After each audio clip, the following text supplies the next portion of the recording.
Good Friday morning, everyone. We made it to the end of another week. And first, before I get into the content of this video, which I'm sure you guys already know is going to be your weekly Friday Seahawks update, you might be wondering, where's the Black Pill video? It's going to be pushed back a little bit more. I may release it this weekend. I may release it early next week.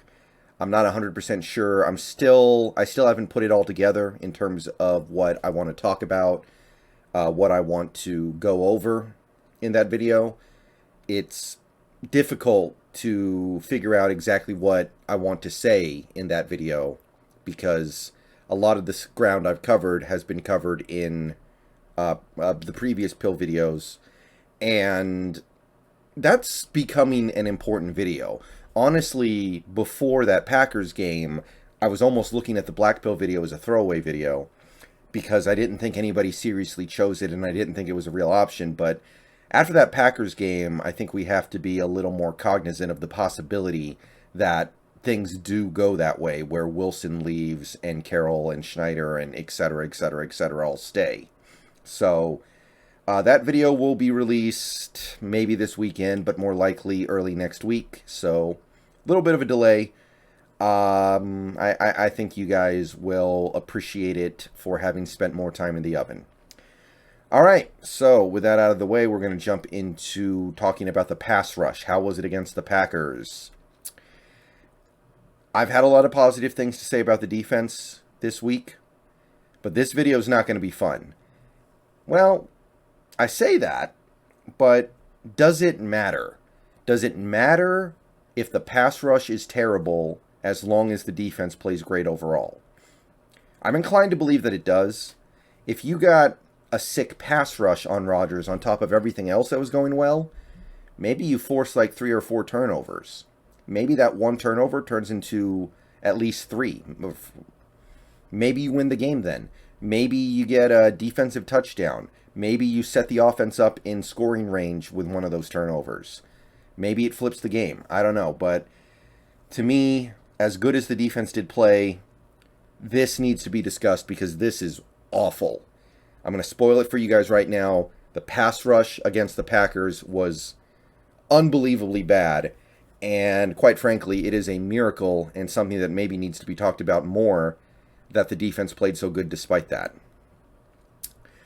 All right, so let's go through the gruesome numbers. It's not going to take very long. There are a lot of zeros in this spreadsheet. I got to be perfectly honest with you. Defensive ends, Dunlap had nothing. Mayoa had nothing. Hyder had nothing. Kerry Hyder barely played any snaps. Most of his snaps are in coverage right now, so that's kind of understandable. But Carlos Dunlap, we are now officially past the midway point of the season. He has half a sack and is averaging 1 pressure a game. I had no reservations whatsoever when we re-signed him this offseason. I cannot believe how big of a miss that's been. I cannot believe we're here right now. I really can't. Now, there is some good news in this category. There are some bright silver linings here. Alton Robinson got credited with 2 pressures, and so did Rasheem Green. And Rasheem Green actually played, in general, I think, a very good game. He had our only sack, and I think it was his pressure that created the interception. I think his pressure created the pass that Jamal picked off. So Rasheem played great. Now, one thing about Alton before we continue on here, because we do have a little bit of extra time because, well, there's going to be so little to go over. I don't know if he played a good game, and I don't know what to make of Alton right now. PFF gave him a grade of like 30 for that game, and off the top of my head, I can recall 2 significant missed tackles he had. So me saying that he had 2 pressures, it's nice. It's pretty good. It's good to see, but I don't know if he had a good game. And I don't know. Maybe I was wrong about Alton. Maybe he's just not that good. I have a lot of trust issues with this coaching staff right now, so I feel like there might be some other reason why they're not playing him, but I don't know. I don't know what to make of Alton right now, but 2 pressures is good, although his game in general may not have been. And that's your defensive ends. Let's take a look at the tackles. Pretty uneventful. Poona Ford, 9 games into his first season playing more or less full-time 3-tech, has 6 pressures. averaging less than 0.7 pressures per game. So let's add that to the failed experiment column. And I want to stress here, Poona Ford is not playing badly this season. In fact, I think he's playing quite good, but he's not doing 3-tech things. And sorry, we need more push up the middle. And right now, Al Woods is applying more pressure on quarterbacks than Poona Ford. And we've seen Poona pressure the passer a little more effectively in previous years. But I feel like maybe Poona's really hit the ceiling on what he can do as a player, which is not a bad player, but he's not taking the leap that I was hoping he was going to take this season. And it also strongly indicates that we need to reverse the decision to play him at 3-tech as soon as possible before we ruin him. Al Woods, 1 pressure, up to 8 on the season. Really good, really impressive stuff there. And that's it for the defensive tackles. Collier and Monet did not get in there. Kim Dichie was inactive. Let's go on over to the linebackers, and it is a graveyard here. Not that that's terribly unexpected. The only guy you would expect to get routine pressure is Taylor, who got nothing against Green Bay, which, I mean, he's basically, for all intents and purposes, a rookie, so an off game here and there is going to happen, and I'm not going to take anybody to the cleaners over it when you've made single-digit starts in your NFL career. But a little disappointing that Taylor couldn't go off in that game. That could have been a big statement for him. And that's really all I'm going to say about that. It's just a little disappointing. Wagner, nothing. Brooks, nothing. Of course, none of the other linebackers played. So that is about it for the linebackers.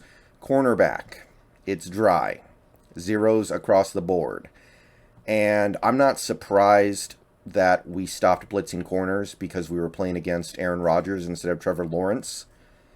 Hopefully later on this season when we play slightly lesser quarterbacks, like if we get Colt McCoy this weekend, we might go back to it because it seemed to me that it was having a pretty decent effect. So I'm going to keep an eye on this. I want to see if we go back to it. I can understand not doing it against Rodgers. I can understand if we don't do it against Kyler Murray. But I want to see us go back to that. I think that's an interesting strategy that we implemented against Jacksonville. I want to know if it was a one-off or if it's going to be part of the routine defense. And we're going to wrap things up with Jamal Adams. He picked up a QB pressure.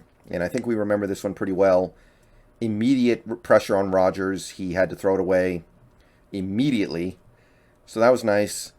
I think that PFR might be stiffing Adams a little bit. I think he had 2 QB pressures, but they didn't give him the other one. But we're going to go with that. I would debate that. I would contend that he got a second pressure in that game, but it doesn't really matter that much. 6 QB pressures from your whole defense in a game where you faced a lot of plays, where Rodgers did drop back to pass a fair number of times. Oh, boy. And again, the defense played really well, so I don't know if I'm being spoiled to complain about anything, but what in the world? How do you get 6 QB pressures in a full game? This is not as bad as the game against Arizona last year, where you didn't touch Kyler the whole game, but it's close. It's not that far off. And I was predicting that I expected this pass rush to be one of the strengths of this team going into the season. So, very disappointed in their performance. I feel like if we had a pass rush in that game, maybe we can turn it. Maybe the defense can actually go out there and win the game on their own instead of just playing well and still losing. But, well, they still played well. And how they did, given the fact that we couldn't get any pressure on Rodgers, is a mystery. I mean, not a mystery, but I don't want to call it a mystery, but it's a miracle. All right, that's it for this video. I will see you guys later today. Peace out. Go Hawks. Got a lot of things here that need to be turned in the other direction going forward.